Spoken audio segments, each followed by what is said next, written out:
La TVT au cœur de l'information.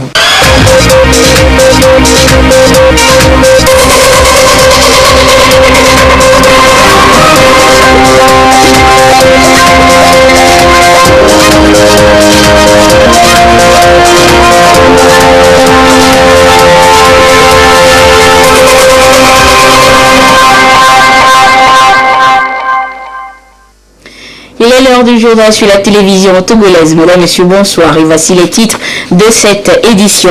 Vers une mise en œuvre efficace de l'accord sur la facilitation des échanges commerciaux au Togo. Des professionnels sont en formation à Takpami sur les techniques d'élaboration de projets liés à cet accord. À découvrir dans cette édition. Et puis les responsables en charge de la santé de notre pays ont fait le point sur la lutte contre la fièvre hémorragique à virus Lassa. C'était ce mardi lors d'un point de presse. Voilà pour les titres. Et nous débutons ce journal par cette rencontre sur la facilitation des échanges. Une idée du ministère en charge du commerce pour permettre aux acteurs impliqués d'être outillés sur les techniques de projet cadrant avec les mesures de la catégorie C de l'accord sur la facilitation au Togo. Un exercice qui cadre avec le projet d'appui à la compétitivité des services logistiques pour le commerce. Depuis Atakpami, les précisions de Silver Abdou.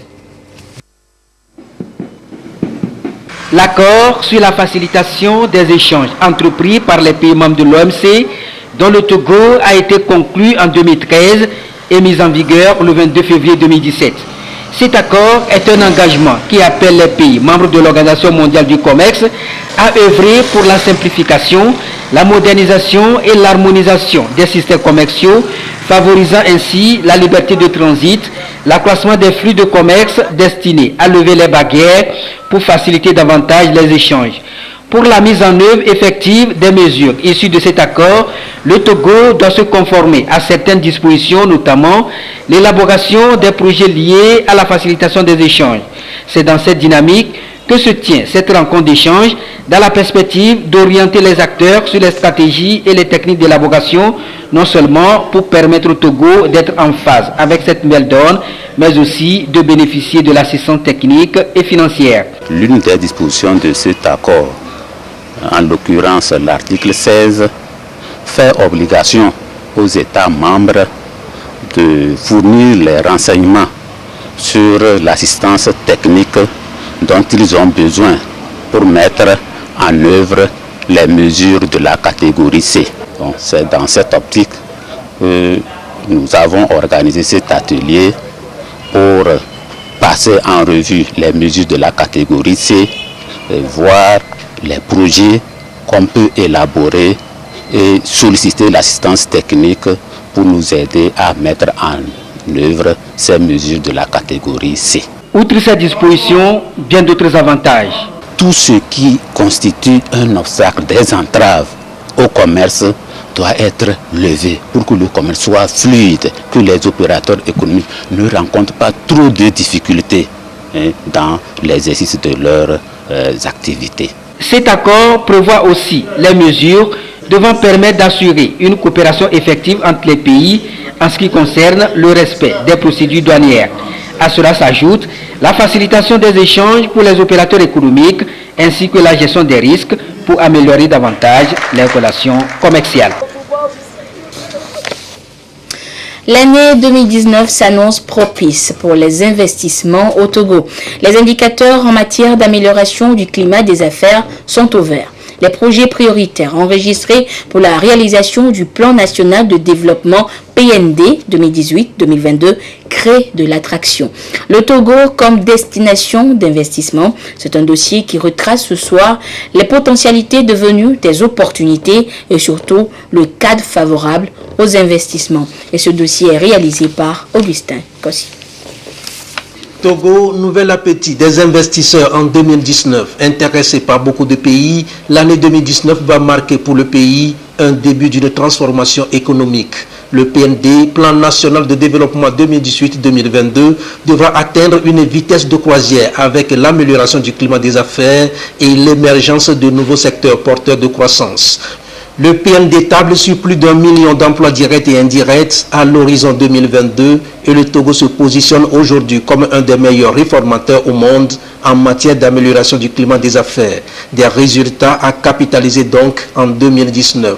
La cellule présidentielle d'exécution et de suivi des projets prioritaires va accentuer ses activités pour que les différents projets soient exécutés dans les normes requises. Le projet d'agropole de Kara en phase préparatoire qui a déjà obtenu des accords de financement avec la BAD et la BOAD est chiffré autour de 60 milliards de francs CFA devrait achever cette phase courant 2019. Le projet de développement de la plaine de Djaglé en phase d'exécution arrivera à terme avec la réalisation des infrastructures socio-économiques de base. De même, le projet Muscaco relatif à la santé maternelle et néonatale financé par l'Agence française de développement sera aussi opérationnel.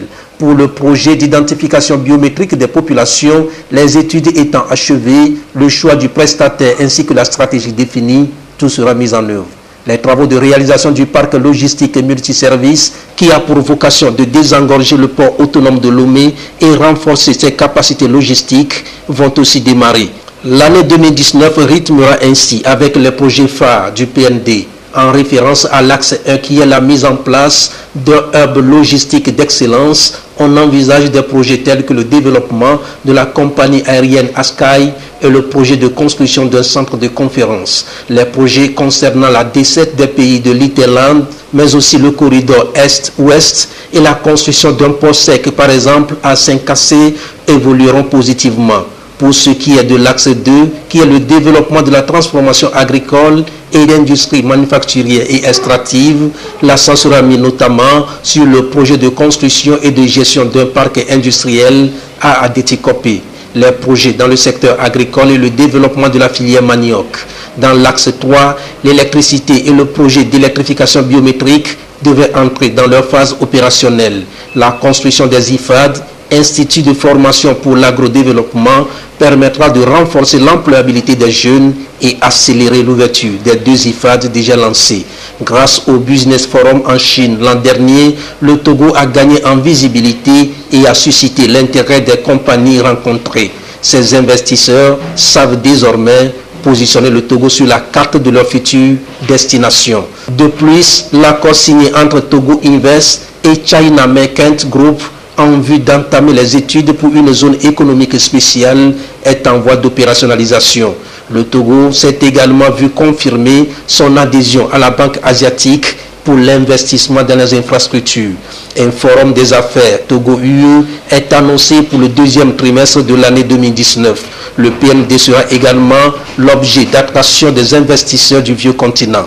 Ce sera un espace pour le Togo de faire connaître les avancées en matière du climat des affaires et proposer les projets phares. Les investisseurs devront regarder prioritairement des projets à maturité comme le MIFA, le projet CISO ou les projets tels que le dédoublement de la route nationale numéro 1, le port sec de Saint-Cassé ou encore la plateforme multiservice. C'est dire le Togo comme destination d'investissement en 2019, ce n'est pas impossible. Et puis le Togo dispose depuis juin dernier d'un nouveau code général des impôts et du livre des procédures fiscales. Ce nouveau code adopté vient corriger les insuffisances de celui de 1983 afin de l'arrimer aux règlements juridiques communautaires et internationaux. Dans le cadre et dans le dossier qui va suivre, nous allons découvrir ensemble les grands axes de ce nouveau code et les innovations qui sont introduites pour permettre aux opérateurs économiques de mieux développer leurs affaires. Et le dossier est signé Luc Assis. Parmi les grands chantiers engagés par l'Office togolais des recettes OTR pour mieux atteindre ses objectifs en termes de mobilisation des recettes fiscales et douanières figure en bonne place l'adaptation du dispositif légal et opérationnel au nouvel environnement économique national et mondial. C'est dans ce contexte qu'un nouveau Code général des impôts et livre de procédure fiscale a été adopté en remplacement de celui de 1983 pour enrayer les contraintes techniques et des coûts administratifs pour l'office qu'engendrait l'ancien. Ainsi, la structure du système fiscal s'est vue rationalisée avec la fusion ou la suppression de certains impôts. La taxe professionnelle unique TPU est réduite de 8,5% à 8% pour les prestataires de services et de 2,5% à 2% pour les commerçants. Aussi peut-on noter la suppression des taxes sur les salaires et les véhicules de société, entre autres. Aujourd'hui, le Code général des impôts est un code qui gère l'assiette et le recouvrement. Pour ce qui concerne les procédures, nous avons été obligés de les transcrire dans le livre de procédures fiscales pour permettre que ce soit lisible aussi bien pour les agents de l'Office togolais des recettes et les opérateurs économiques qui sont nos partenaires. Par rapport à la taxe sur la valeur ajoutée, il y a des améliorations qui ont été faites pour tenir compte des dispositions au niveau du mois qui consacre le taux unique de 18%. Le monde actuel évolue vers les caisses enregistreuses pour faciliter le recouvrement de la taxe sur la valeur ajoutée. Donc le Code général des impôts a consacré l'utilisation des caisses enregistreuses. Nous avons aussi consacré le télépaiement. Aujourd'hui, nous sommes déjà dans la télédéclaration. Il faut que le télépaiement soit de mise aussi au niveau de notre pays. Et puis plus loin, il faut ajouter que au niveau de l'Office togolais des recettes, avec le concours de la cellule climat des affaires, du ministre des Finances, du ministre en charge de l'agriculture, du ministre en charge de l'urbanisme, il a été mis en place un guichet unique de titres fonciers. Lorsque ce guichet unique sera opérationnel, dorénavant, le deuxième tampon au niveau de l'agro et le deuxième tampon au niveau de l'urbanisme, ces deux tampons seront supprimés et cela c'est un gage de célérité en ce qui concerne la création des titres fonciers. Pour ce qui concerne la mutation totale, en ce qui concerne les transferts de propriété, nous sommes à environ 10 jours. Lorsque vous acquérez un immeuble qui est immatriculé, que vous voulez transférer le titre en votre nom, ça ne marque que 35 000 francs CFA et vous avez votre titre foncier. Est aussi intégré à ce nouveau Code général des impôts et livre de procédure fiscale la modernisation des règles de l'assiette fiscale par l'introduction des bonnes pratiques, l'accompagnement des PME-PMI à travers la mise en place d'un régime fiscal incitatif pour les investissements de ces PME-PMI. Ce régime est réservé aux contribuables qui ne sont pas éligibles au Code des investissements. Il est à signaler également dans ce nouveau code des mesures visant l'élargissement de l'assiette fiscale pour assurer un financement conséquent tant du budget de l'État que des collectivités. À cela s'ajoute la prise en compte de la problématique de l'amélioration du climat des affaires par la facilitation des procédures fiscales.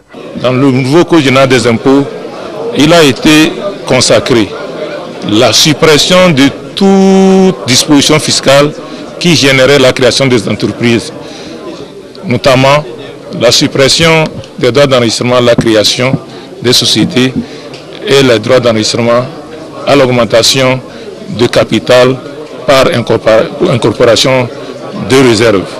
Il faut ajouter que par rapport au transfert de propriété, avant, lorsque un jeune veut créer une entreprise et qu'il acquiert un immeuble, il doit venir, lorsqu'il va venir faire la mutation totale, il devait payer le droit d'enregistrement autour de 4% sur la valeur vénale. Aujourd'hui, il paye 35 francs CFA seulement forfaitairement, qui comprend à la fois les droits d'enregistrement et les droits de timbre. Il y a aussi des dispositions qui regardent les PME-PMI. Le Code général des impôts a tenu compte de l'investissement des PME-PMI parce que ces PME-PMI avaient été oubliés dans le Code des investissements qui sont en vigueur. Dans le Code général des impôts aujourd'hui, il est attendu que lorsqu'une PME-PMI investit, elle peut bénéficier d'une réduction de base imposable de 3/4 de son impôt. Pour ce qui concerne les sociétés elles-mêmes, le gouvernement est en train de faire des efforts pour aller tout doucement vers le plancher du taux d'IS qui est égal à 25% au niveau de l'UEMOA. Aujourd'hui, au lieu de 28%, nous sommes à 27%. Ce nouveau Code général des impôts et livre de procédure fiscale vient donc répondre à la problématique de l'amélioration du climat des affaires, de lutte contre la fraude et l'évasion fiscale. Il favorise donc une distinction entre les règles d'assiette et de procédure, une aubaine pour les opérateurs économiques de mieux développer leurs affaires. Je vous le disais également en titre, le ministre de la Santé et de la Protection sociale a tenu en fin de matinée à son cabinet une conférence de presse sur la maladie à virus Lassa. Devant les hommes de médias, professeur Moustapha Mijiawa a fait le point sur l'état des lieux de cette maladie dans notre pays depuis son apparition en début d'année dans le district sanitaire de Dofelgou. Occasion pour lui d'inviter également les journalistes à relayer l'information auprès des populations en insistant sur les mesures préventives. Le reportage est signé Marie-Reine Abeta et Tchazenam Baga. Cette sortie médiatique du ministre de la Santé fait suite à 2 cas enregistrés de la fièvre hémorragique à virus Lassa au Togo depuis le début de l'année.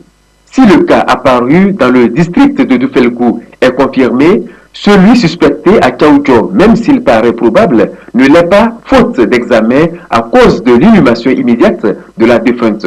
Devant la menace que représentaient les 2 cas, le ministère de la Santé a pris des mesures urgentes, puis activé des mécanismes de prévention afin d'éviter la propagation de cette maladie virale très contagieuse.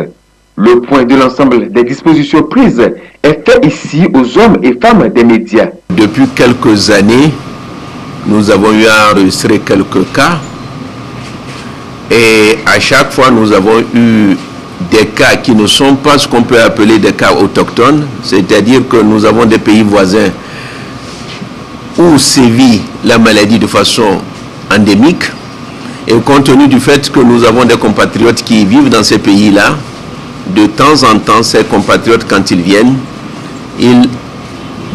avec la maladie. Le cas dont je vous ai parlé tout à l'heure, qui est le seul cas, encore une fois confirmé depuis quelques semaines au Togo, et nous l'avons déclaré d'emblée au niveau de l'Organisation mondiale de la santé, et ça a été porté au niveau de la direction régionale, c'est-à-dire direction Afrique. Et c'est ce qui fait que l'équipe du ministère de la Santé qui a quitté Lomé pour aller appuyer l'équipe locale, elle a été en même temps accompagnée par un expert de l'OMS. En dehors des dispositions qui sont déjà prises, on est en train de renforcer toutes les dispositions, aussi bien au niveau local qu'au niveau national, aussi bien par les ressources endogènes que par l'appui de nos partenaires. Depuis la confirmation du premier cas le 4 janvier 2019, puis de l'annonce du deuxième cas le 11 janvier, l'Organisation mondiale de la santé OMS s'est portée aux côtés du gouvernement togolais à travers un appui conseil soutenu, l'élaboration d'un plan de riposte et divers appuis logistiques. Elle rassure de sa disponibilité à poursuivre cet accompagnement. Nous avons été très réconfortés que l'épidémie soit immédiatement déclarée. Parce que ce qui n'est pas très facile souvent. On a donc une déclaration immédiate et nous sommes en train de mettre en place avec tous les partenaires autour du ministère de la Santé, autour du gouvernement, les mesures pour compléter les actions du gouvernement. Et nous pouvons aussi féliciter ces actions du gouvernement qui sont déjà mises en place. Nous sommes là en appui au lieu d'être à la place. Et ce qui est très encourageant. Quant à l'Organisation mondiale de la santé, nous sommes sûrs que nous allons apporter tout ce qu'il faut pour que le pays n'ait pas une invasion massive de cas. Il ressort des échanges avec la presse que l'ensemble des personnes en contact avec les 2 cas de fièvre hémorragique à virus Lassa, soit environ 70 personnes, sont mises en quarantaine sous surveillance médicale stricte. Des mesures sont prises aux postes frontières pour détecter très tôt d'éventuels cas à l'entrée du territoire national. Les journalistes sont invités à contribuer à la sensibilisation des populations en ce qui concerne les mesures préventives. Et comme vous venez de l'entendre, les journalistes ont été invités à contribuer à la sensibilisation des populations en ce qui concerne les mesures préventives. Et justement, dans le dossier qui va suivre, nous allons découvrir ou redécouvrir l'ensemble des dispositions à prendre pour éviter d'être atteint par cette maladie très contagieuse. Mais avant, il faudra d'abord connaître le mal, la fièvre hémorragique à virus Lassa. Comment se présente-t-elle et quelles sont ses manifestations? Voyons tout cela avec Tchazenam Baga. La fièvre hémorragique à virus Lassa est une tueuse impitoyable dont le nom en dit long sur sa nature et son mode opératoire. C'est une maladie virale hémorragique qui est transmise par les rongeurs et particulièrement les rats. Donc là, ces manifestations qui sont très multiples, mais le signe majeur, c'est l'hémorragie. Et donc la fièvre, l'hémorragie et avec d'autres signes. Et là, une fois que la maladie est suspectée, il faut tout de suite faire appel au service de santé, il ne faut plus toucher le malade et il faut essayer de prendre les dispositions nécessaires pour que la personne soit prise en charge immédiatement par les services de santé. Le réservoir naturel du virus Lassa, le voici. Le rat à mamelles multiples. C'est un porteur sain qui peut transmettre le virus aux autres rongeurs, rats, souris, agoutis et à l'homme. Cette transmission peut se faire de manière directe d'un sujet malade à un sujet bien portant par contact avec les liquides biologiques, sang, vomissures, sel et urine. Elle peut survenir également de manière indirecte par contact avec les excréments des rongeurs. Voilà pourquoi ces mesures sont préconisées pour éviter toute contamination. Au niveau du système de santé, c'est la surveillance épidémiologique, qui est une mesure préventive qui permet de détecter rapidement tout cas et tout cas suspect. Donc là, avec un bon système de surveillance épidémiologique sensible, ça permet de prévenir rapidement la survenue de toute fièvre et de tout cas. Donc, et de tout de suite les récupérer. Au niveau collectif, c'est vraiment la communication et la surveillance, c'est-à-dire la prise en charge, l'utilisation de mesures, l'hygiène aussi bien de l'environnement alimentaire et individuel. C'est-à-dire que c'est de l'hygiène, c'est-à-dire qu'on protège les aliments, qu'on essaie de nettoyer notre environnement, qu'on se rassure qu'on n'a pas de rats tout autour de rongeurs en général. Et ensuite, il faut vraiment protéger les aliments. Il faut se protéger en utilisant réellement les mesures d'hygiène habituelles. Premièrement, le lavage des mains au savon. Et ensuite, l'utilisation du chlore pour désinfecter tous les endroits qui sont susceptibles d'être contaminés par les rats. Et troisièmement, il faut lutter contre ces rats. En un ou plusieurs de ces signes, fièvre, maux de tête, fatigue, vomissement ou nausées, diarrhée, douleur abdominale et ou saignement inexpliqué, il est conseillé d'aller rapidement dans une structure sanitaire se faire consulter. Il est aussi indiqué d'alerter les services médicaux lorsqu'un voisin ou un proche présente ces symptômes. Car aussi effroyable qu'elle soit, la fièvre hémorragique à virus Lassa est guérissable. Plus tôt le malade est pris en charge, plus il a des chances de guérison. Dans le but de renforcer les capacités des experts nationaux sur le montage des projets pour l'accès au fonds climat et le fonds d'adaptation, la CEDEAO a organisé une formation à l'endroit des experts nationaux depuis ce matin à Lomé. L'objectif est de pouvoir mettre sur pied des projets éligibles et adaptés aux nouvelles exigences. Des précisions avec Mary Agbo et Ramdan Bassina. En 2015, la CEDEAO a initié plusieurs programmes sur les procédures d'accès au fonds vert climat et le fonds d'adaptation. Ces fonds n'étant plus suffisants, il devient impérieux d'explorer de nouvelles approches pour appuyer les pays dans la recherche de solutions durables face au changement climatique. La formation des experts nationaux sur la formulation des projets climat. Des projets répondant aux critères du fonds vert et du fonds d'adaptation, mais surtout des projets axés sur la faible émission de gaz à effet de serre. Pour la mobilisation des ressources, il faut pour chaque pays développer des projets. Les 15 pays de la CEDEAO ont pratiquement les mêmes problèmes. Donc c'est pourquoi nous avons décidé, avec nos partenaires, avec la coopération suédoise, d'appuyer les 15 pays, afin que d'ici la fin de l'année, on puisse avoir dans chaque pays des experts qui puissent réellement être capables d'initier des projets et d'accompagner l'autorité nationale désignée dans le développement de projets. Il se trouve que le Togo est le premier pays dans lequel nous commençons ce processus. Le Togo n'est pas épargné par les conséquences des changements climatiques.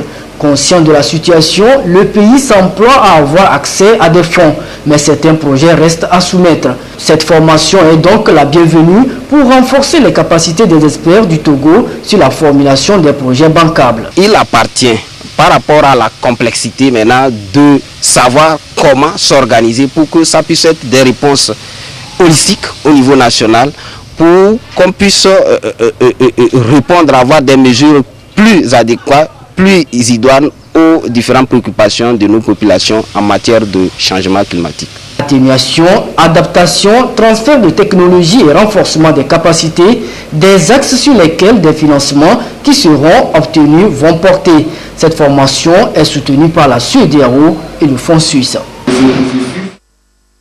L'actualité ce mardi, c'est également l'acquittement par la Cour pénale internationale, ce mardi donc, de Laurent Gbagbo, ancien chef d'État ivoirien, et son ancien ministre de la Jeunesse, Charles Blé Goudé. Les deux hommes étaient poursuivis pour crimes contre l'humanité après les violences post-électorales de 2010 et 2011 en Côte d'Ivoire. Ulrich Amega, Dodouari.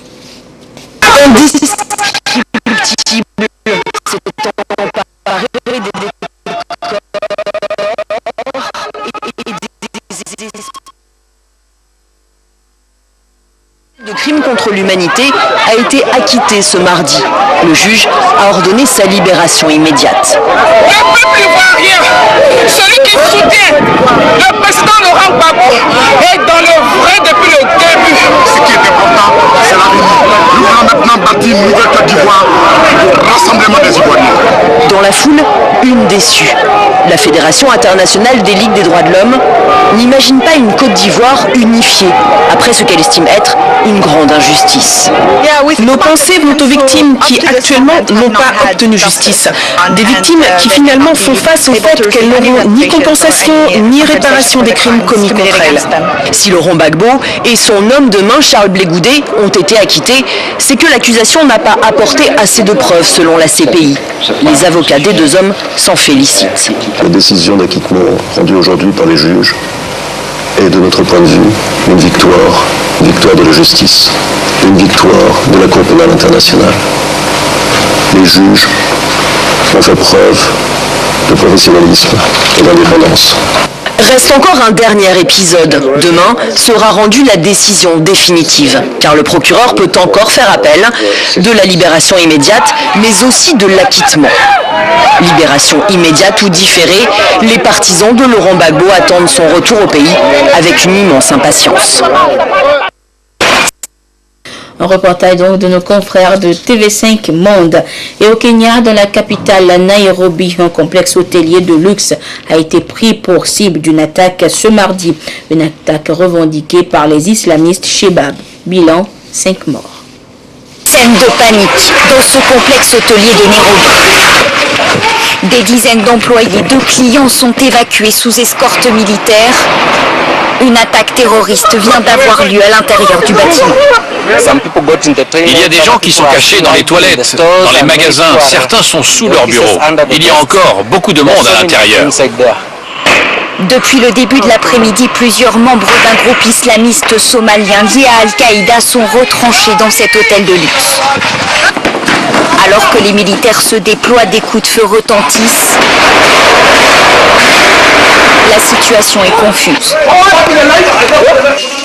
Chaque pièce, chaque étage est fouillé.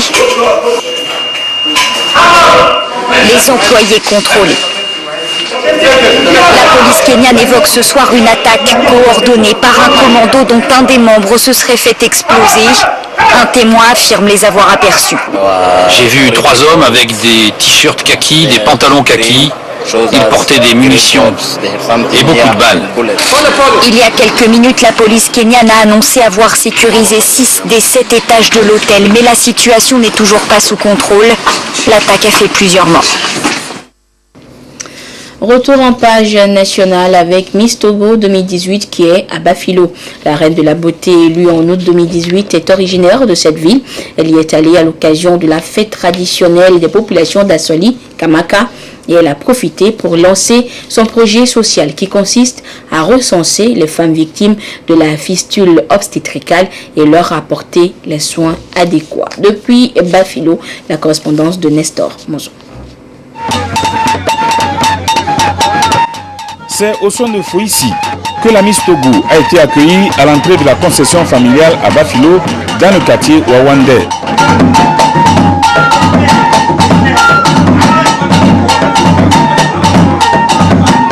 La chance a été de son côté lors du concours qui a fait d'elle la reine de la beauté togolaise édition 2018. Elle est de retour au Bercail pour partager sa joie avec les siens. Au-delà de ceci, elle est arrivée à Bafilo dans l'exécution de son mandat. Chaque Miss Togo, au cours de son mandat, met en œuvre un projet social. Ishabatu Nyongbo Choro a choisi d'apporter un appui aux femmes victimes de la fistule obstétricale. Une maladie considérée comme honteuse du fait de l'odeur nauséabonde qu'elle provoque et qui amène les victimes à ne pas se montrer en public. La Miss Togo a procédé au lancement de son projet social avec à ses côtés le préfet d'Assoli. On va essayer de répertorier un certain nombre de femmes qui souffrent de cette maladie dans chaque région. Et après, on va intervenir. Les soins seront à la charge du comité national Miss Togo. Depuis que je suis élue, disons que j'ai mené beaucoup d'actions. J'ai effectué des voyages et j'ai continué le projet de la Miss précédente qui a pour vecteur la réinsertion des prisonniers et la préservation de l'environnement. Donc j'ai eu à aller à Théviers pour faire un état des lieux des prisonniers qui sont là-bas pour essayer de leur demander ce dont ils ont besoin. Et j'ai également fait un tour à la prison civile de Lomé, d'où j'ai donné quelques vivres et puis quelques vêtements aux prisonniers. Les femmes de Bafilo sont émerveillées par le projet et elles témoignent leur gratitude à la Miss Togo pour être venues les remercier après son élection.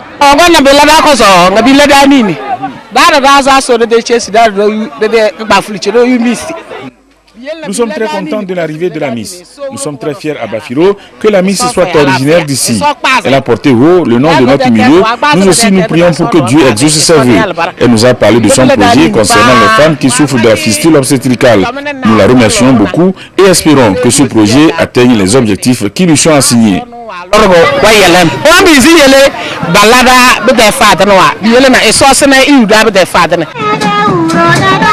Toute la cérémonie de lancement du projet social de la Miss Togo s'est déroulée dans une ambiance bon enfant. Et c'est sur cette bonne nouvelle apportée aux femmes de Bafilo que se referme cette édition. Merci de votre fidélité à la télévision togolaise. Excellente suite de nos programmes. Au revoir.